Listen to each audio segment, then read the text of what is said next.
Bismillahirrahmanirrahim. Dampak dari fitnah dan tuduhan itu benar-benar keji. Kasus fitnah yang diarahkan kepada salah seorang pimpinan pesantren di Samarang, Garut sekarang tidak terbukti. Hasil visum tidak menunjukkan apapun. Bahkan pelecehan yang selama ini diarahkan tidak ada bukti apapun.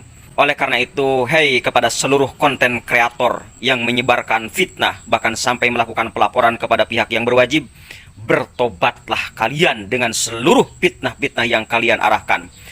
Memang, jadi ulama, jadi kiai, jadi pimpinan pesantren itu bebannya sangat berat sekali.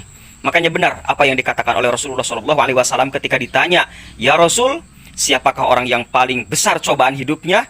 Maka Rasul menjawab, "Al-Anbiya thumal amsal." Yang pertama, orang yang paling besar cobaan hidupnya adalah para nabi, lalu orang yang sepadan dengan nabi, lalu kemudian para ulama.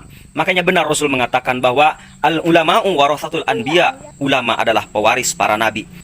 Sekarang zamannya adalah zaman harus banyak diam. Hadza zamanus sukut. Zaman sekarang adalah zaman di mana harus banyak diam. Sedikit berbicara, maka akan banyak dampak daripada fitnah yang terjadi. Naudzubillah min dzalik. Mudah-mudahan kiai yang terkena dampak fitnah tersebut diberikan kesabaran dan diangkat. Bukan ditangkap. Jadi untuk pengamanan diri atas dasar kita penitipan. Ada yang mengerjakan matakannya Riko yang bersih dari di sosmed panggap di sosmed landungnya akan beredar kayak diharumkan dari kami pertama status Aceh Alimuddin sebagai sampai yang bersih dari bersih ya sebagai titipan sampai kapan beliau dititipkan di sini. Yang kedua, perkembangan status beliau itu sebagai apa? Karena secara prosedural kami pihak keluarga tidak menerima surat undangan terlebih dahulu dengan alasan proseduralnya tidak ditempuh karena stabilitas. Tapi penitipan ini sampai kapan? Itu yang menjadi pertanyaan kami. Jadi ini memang kita kemarin mendapat permohonan untuk pulang. Ya.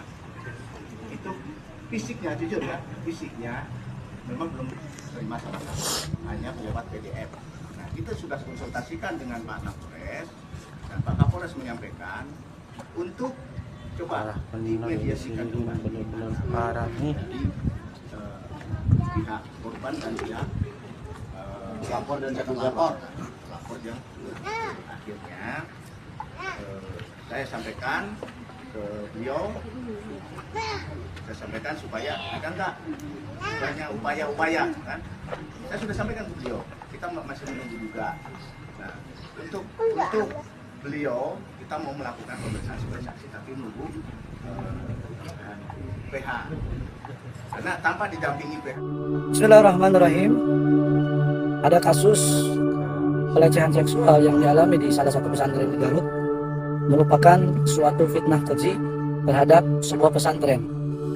Maka dari itu kami menyarankan tatkala ada berita-berita negatif tentang pesantren, alangkah baiknya untuk para ajangan setempat atau tokoh agama setempat lebih baik klarifikasi terlebih dahulu atau tabayun. Jangan dulu memfitnah kepada seseorang yang belum terbukti melakukan hal tersebut. Maka dari itu, yang kemarin menyebarkan video atau status tentang pesantren yang ada di Semarang, Garut, alangkah baiknya Anda semuanya berhenti menyebarkan kasus-kasus atau memprovokasi tentang pesantren tersebut. Takutnya menjadi fitnah besar dan menimbulkan dosa besar terhadap kalian semuanya. Wallah.